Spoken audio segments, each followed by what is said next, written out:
Hello friends, welcome to another vlog. उम्मीद करती है आप सब खुश होंगे, आबाद होंगे और अपने अपने घरों में महफूज होंगे।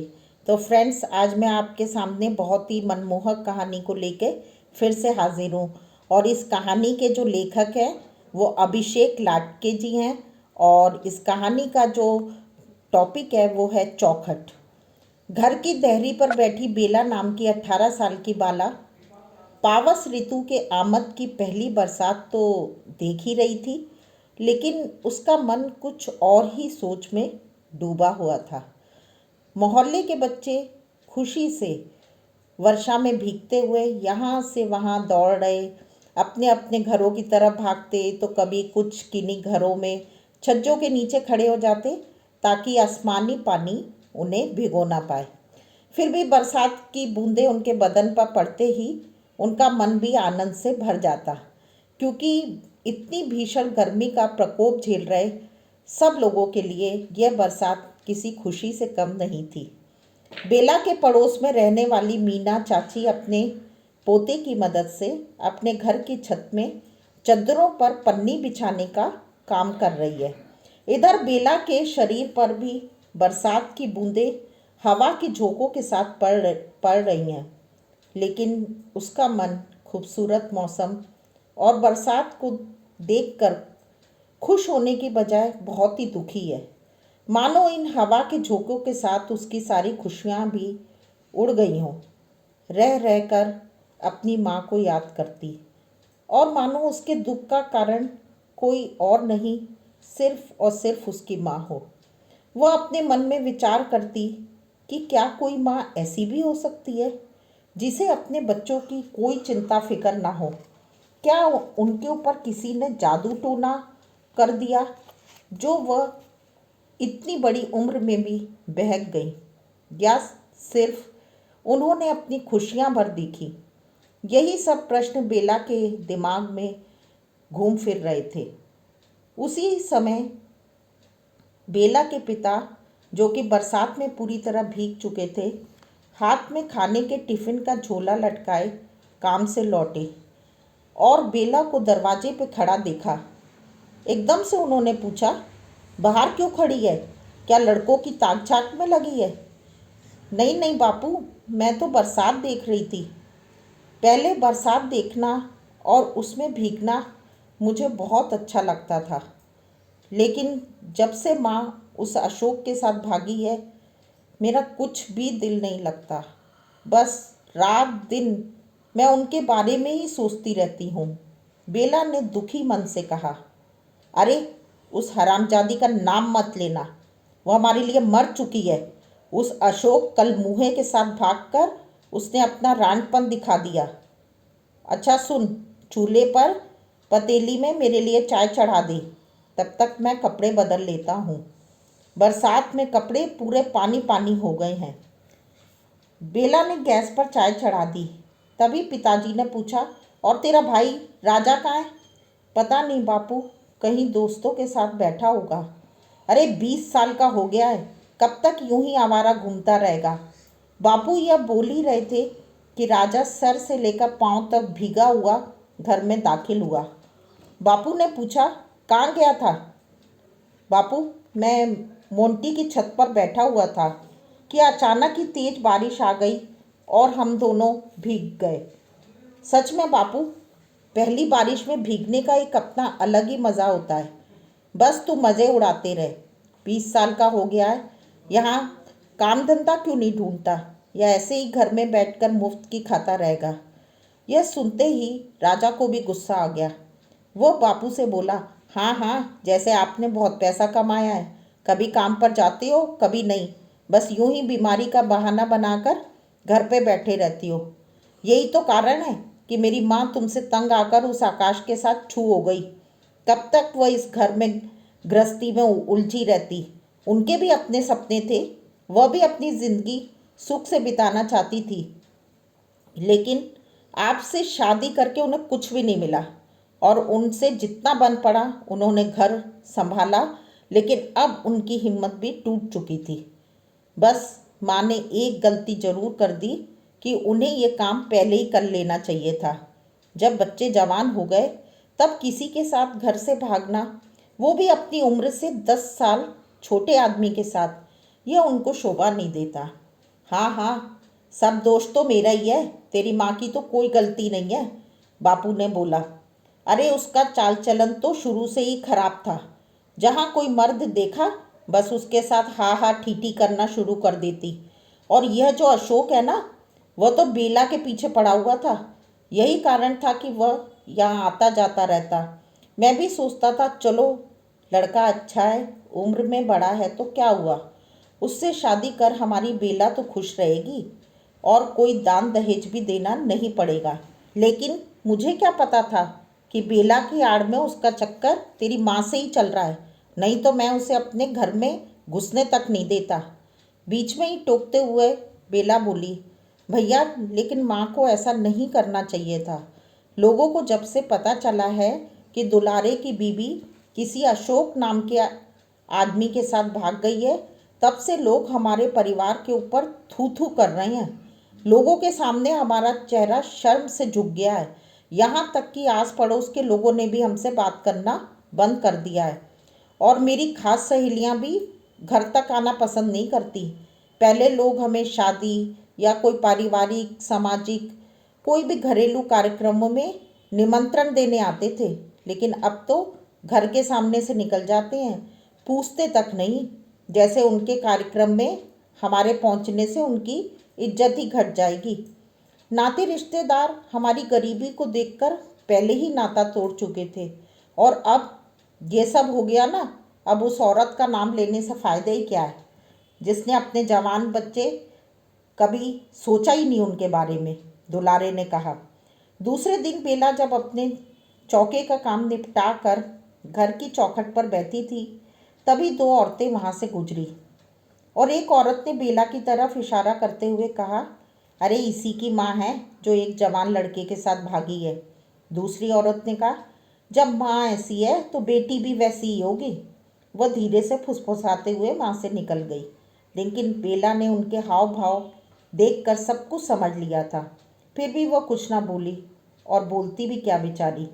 यह समूचा समाज ऐसा ही है, किसी का मुंह हम बंद नहीं कर सकते। घर में बेला अपने आप को अकेला महसूस करती और मन ही मन रोती रहती, जैसे सबने उसे छोड़ दिया हो। भाई तो दोस्तों के साथ यहाँ वहाँ घूमाता और बापू काम पर चले जाते, मगर ऐसे में वह अपना दुख किसे बताए। कौन है उसके साथ जो प्यार से दो बोल बोल ले। वह अपना दुखी चेहरा लिए घर की चौखट पर बैठी रहती। मोहल्ले के आवारा लड़के उसके घर के आसपास चक्कर काटते। वो भी ये सोचते, जब माँ ऐसी निकली है तो बेटी भी ऐसी ही होगी। उन्हें देख बेला दरवाज़ा बंद कर लेती। वह मन में सोचती, अब मेरा जीवन क्या ही है, और मुझे तो अब घुटते घुटते इस चार दीवारी में ही अपनी ज़िंदगी गुजारनी होगी। अब क्या मेरा कोई भविष्य नहीं है। वह अपने मन में दुख लिए घर के कामों में लगी रहती। और एक दिन बेला जब घर की चौखट पर बैठी थी, अचानक तेज बारिश होने लगी। बेला के शरीर पर पानी की बूंदें पड़ते ही वह खड़ी हो गई और थोड़ा पीछे भी खिसक गई, ताकि बरसात का पानी उस पर ना पड़े। एक नौजवान लड़का पीठ पर गठरी लटकाए दौड़कर आया और बेला के घर के छज्जे के नीचे खड़ा हो गया। देखने में वह नौजवान सुंदर और शरीर से हष्ट-पुष्ट था। उसकी उम्र करीब 25-26 साल की रही होगी। वह एक फेरी वाला था। बेला ने उसे देखा। वह अपने आप को और कपड़े की गठरी को भीगने से बचाने की कोशिश कर रहा था। बरसात बहुत ही तेज थी। बेला ने मन में सोचा, इतना सुंदर लड़का और कपड़ों की फेरी लगाता है, इसे तो किसी नाटक या चलचित्र में होना चाहिए था। उसी समय लड़के की निगाह भी बेला पर पड़ गई, जो मानो बोलना चाह रही हो कि जब तक यह बरसात नहीं रुकती तब तक के लिए उसे घर के अंदर ले लो। कुछ समय मौन रहने के बाद वह बेला से बोला, देवी जी, क्या मैं थोड़ी देर के लिए घर के अंदर आ जाऊं? पानी बहुत तेज़ है, नहीं तो गठरी के अंदर रखे मेरे सारे कपड़े भीग जाएंगे। बेला ने मन में कुछ सोचा। शायद वह उसकी सुंदरता और बोली से प्रभावित हो चुकी थी। उसने थोड़ा इधर उधर देखा और कहा, अच्छा ठीक है, आ जाओ। वह चेहरे पर मुस्कान लिए घर के अंदर आ गया और कपड़े की गठरी नीचे रखकर अपना चेहरा गमछे से पोंछने लगा। बेला ने भी उसे बैठने के लिए एक स्टूल दे दिया। उसने बेला से पूछा, क्या आप यहाँ अकेली रहती हैं? नहीं नहीं, मेरे साथ मेरे बापू और मेरा बड़ा भाई रहता है। बापू काम पर गए हुए हैं और भाई किसी दोस्त के घर में बैठा होगा। क्या आप उत्तर प्रदेश के रहने वाले हैं? बेला ने पूछा। हाँ, लेकिन आपको कैसे पता? नहीं, बस आपकी बोलचाल देखकर मैंने अंदाज़ा लगाया। बेला ने दीवार पर टंगी घड़ी की तरफ देखा तो दोपहर के 4 बजा रही थी। फिर उस लड़के की तरफ देखा और बोली, क्या आप चाय पियेंगे? अगर आप पिला दे तो बड़ी मेहरबानी होगी। वैसे भी मेरे सारे कपड़े गीले हो गए हैं और इस कारण मुझे थोड़ी थोड़ी ठंड भी लग रही है। अगर एक कप चाय मिल जाए तो बड़ा अच्छा लगेगा। वैसे मैं तो किसी अजनबी को चाय नहीं पिलाती, लेकिन दोपहर के 4 बजे हैं और मुझे चाय पीने की आदत है। सोचा चाय बना रही हूँ तो एक कप आपके लिए भी बना दूँ। बरसात में चाय पीने का अपना एक अलग ही मज़ा होता है। यह तो आप ठीक कह रही हैं। कुछ ही देर में बेला चाय बनाकर ले आई। बहुत बहुत शुक्रिया। आज के ज़माने में आप जैसे लोग बहुत ही कम मिलते हैं। और अगर आप बुरा ना माने तो क्या मैं आपका नाम जान सकता हूँ? मेरा नाम बेला है। और आपका? बेला ने पूछा। मेरा रिजवान। बेला, क्या आपकी माँ नहीं है? रिजवान ने पूछा। नहीं, वो हमारे लिए मर चुकी हैं। मैं कुछ नहीं समझा, रिजवान ने पूछा। बेला भी अपने आप को रोक नहीं पाई और भावुक होकर उसने अपनी पूरी कहानी बता दी, मानो वो अपने मन का बोझ ही हल्का करना चाह रही हो।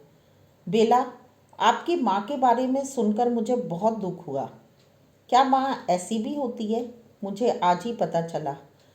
और तुम अपने आप को अकेला मत समझो, रिजवान ने तसल्ली देते हुए कहा। मैं तुम्हारे साथ हूँ। रिजवान ने अपने कपड़ों की गठरी खोली और एक नया सूट निकालकर बेला को दे दिया। रिजवान, मेरे पास पैसे नहीं हैं, बेला बोली। अरे, तुमसे पैसे कौन मांग रहा है? जब तुम्हारे पास हो तब दे देना। यह मेरी तरफ से तुम्हारे लिए है। नहीं नहीं, मैं किसी अनजान से कुछ भी नहीं लेती। अरे, अब हम अनजान कहाँ हैं? तुम मुझे अपना एक अच्छा दोस्त समझो। बेला के ना चाहते हुए भी रिजवान ने बेला को सूट एक तरह से भेंट ही कर दिया। कई माह बाद बेला का चेहरा फिर खिल उठा, मानो उसे कोई अपना दोस्त ही मिल गया हो। करीब 1 घंटे बाद आसमान में पानी गिरना भी रुक गया। अच्छा बेला, बारिश रुक गई है, अब मैं चलता हूँ। मौका मिला तो फिर आऊँगा। वह अपनी कपड़े की गठरी उठाकर चल दिया। जाते जाते उसने एक बार फिर से बेला को मुड़कर देखा और फिर उसकी आंखों से ओझल हो गया। बेला भी उसे देर तक जाते देखती रही। फिर बेला अपना चेहरा आईने में देखने लगी, जो इतने दिनों बाद थोड़ा खिल सा गया था। वह दर्पण में अपना चेहरा निहारती और सोचती, क्या कोई सुंदर लड़का भी मेरा दोस्त हो सकता है? मेरी सुंदरता तो उसके सामने कुछ भी नहीं है। वह इतना गोरा और मैं सांवली, फिर भी उसने मुझे अपना दोस्त पुकारा। माँ के भाग जाने के बाद से बेला ने इतने दिनों बाद ही किसी अजनबी से बात की थी। इधर रिजवान भी जब भी मोहल्ले में फेरी लगाता वह बेला से जाकर मिलता। बेला भी उसे देखकर बहुत खुश हो जाती। उसका मुरझाया चेहरा फिर से खिल उठता। वह अपने दुख सुख सब कुछ उसे बताती। इस तरह रोज घर का काम निपटाकर बेला दरवाजे पर खड़े होकर रिजवान की राह देखती रहती। रिजवान रोज तो नहीं आता, फिर भी हफ्ते में 3 दिन वह उससे मिलने जरूर आता। मिलते मिलते रिजवान और बेला का आकर्षण एक दूसरे के प्रति बढ़ गया। उनके बीच शारीरिक संबंध भी हो गए। बेला ने एक दिन पूछा, तुम मुझे छोड़कर तो नहीं जाओगे? मैं तुमसे प्यार करता हूँ और तुमसे निकाह भी करूँगा, रिजवान ने कहा। लेकिन तुम मुस्लिम हो, मैं हिंदू, क्या समाज हमको स्वीकार करेगा? बेला, समाज हमें स्वीकार नहीं करेगा तो मैं तुम्हें यहाँ से भगा के ले जाऊँगा। नहीं रिजवान, मैं तुम्हारे साथ नहीं भाग सकती। फिर लोग यही कहेंगे, जैसी माँ वैसी बेटी। भाई और पिताजी तो हमें मार ही डालेंगे। मुझे अब समझ आता है कि माँ को भी उस अशोक से प्यार हो गया था। शायद वो उसके बिना रह नहीं पा रही थी, इसलिए वह भाग गई। सच में मन के ऊपर किसी का बस नहीं चलता। रिजवान, मौका देखकर मैं बापू को तुम्हारे बारे में बताऊंगी कि मुझे रिजवान से प्यार है और मैं उससे ही शादी करना चाहती हूँ। देखना वो हमारे प्यार को समझेंगे और इस रिश्ते के लिए भी हाँ कर देंगे। वह किसी जाति धर्म को नहीं मानते। उनका मानना है कि मेरी बेटी जहाँ भी रहे बस खुश रहे। इस तरह जब पिताजी और भाई घर में नहीं होते उस समय रिजवान बेला से मिलने आता। एक दिन जब बेला को पता चला कि वो माँ बनने वाली है, वो तो बहुत ज़्यादा घबरा गई और मन में सोचने लगी, मैं बापू और भाई को क्या कहूँगी, समाज मेरे बारे में क्या क्या सोचेगा कि एक कुंवारी कन्या बिना शादी के माँ कैसे बन गई। उसके ऐसा सोचते सोचते उससे मिलने रिजवान आ गया तो बेला ने उसे बताया कि वह उसके बच्चे की माँ बनने वाली है। यह सुन रिजवान भी घबरा गया क्योंकि हकीकत में वह उससे प्यार नहीं करता था। वह तो अपने शारीरिक भूख मिटाने के लिए उसका इस्तेमाल कर रहा था। उसका सोचना था कि जिस घर में जवान लड़की हो और घर में माँ नहीं, ऐसी छोरी को आसानी से अपने प्यार में फंसाया जा सकता। और ऐसा हुआ भी। रिजवान, मेरी हिम्मत नहीं कि बापू और भाई को अपने माँ बनने की बात बता दूँ।